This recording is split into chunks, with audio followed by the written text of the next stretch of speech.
Hey guys, it's Jessie Lipke and welcome back to my channel. In today's video, we are going to be making my Mediterranean styled snapper. This is a one-pan meal, so there's minimal cleanup. It's high in protein, packed with nutrients, and low in carbohydrates. If you want to see this Mediterranean masterpiece, then stick around.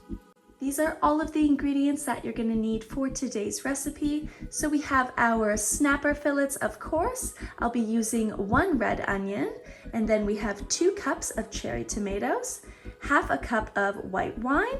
We have 2 teaspoons of dried oregano, 4 tablespoons of capers. This is 3 tablespoons of extra virgin olive oil, 4 cloves of garlic. I'm going to be chopping up half a cup of roasted red peppers. Then we have half a cup of mixed olives. To garnish, we'll be using some lemon wedges as well as some parsley. So go ahead and grab all of those ingredients and let's go. I'm going to start by slicing our snapper fillets, just so that they can be placed in the pan a bit easier. Now we're going to be using half of our olive oil, so just start by drizzling that on top of your snapper, and then we're going to season with salt and pepper. And just go ahead and massage that all in. Make sure both sides are evenly coated. We'll go ahead and add a bit more seasoning to the other side. Set our snapper aside. Your pan is nice and hot, we're going to add in our onions and our garlic. Our onions have softened and we have a bit of browning of our garlic. We can go ahead and add in our cherry tomatoes. We're also going to add in our oregano and half of our capers. I'm going to bring the heat down to low. Add in our white wine. And then we're just going to leave that to simmer for about 3 minutes. Take a look.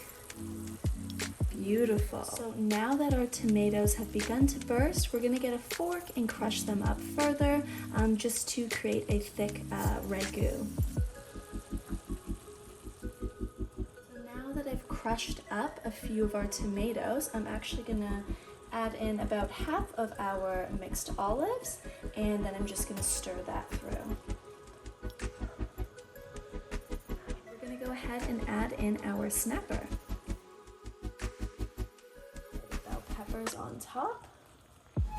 Our snapper fillets are nice and thin, so they aren't going to need too much time to cook. You can leave it for about 5 to 8 minutes, just check in between and cook to your liking. I'm just going to squeeze on some fresh lemon. It's looking absolutely beautiful. We're gonna leave it for about 1 to 2 more minutes before we add the rest of our ingredients. I wish you could smell these aromas. Absolutely magnificent. So I'm just gonna turn off the heat here, and then we're just gonna add in the rest of our capers, the remaining olives, add in our lemon wedges, and our fresh parsley. There you have it. You're ready to dig into this Mediterranean snapper skillet. That's it for today's video. I hope that you enjoyed. Make sure to give this recipe a try, and we'll see you next time.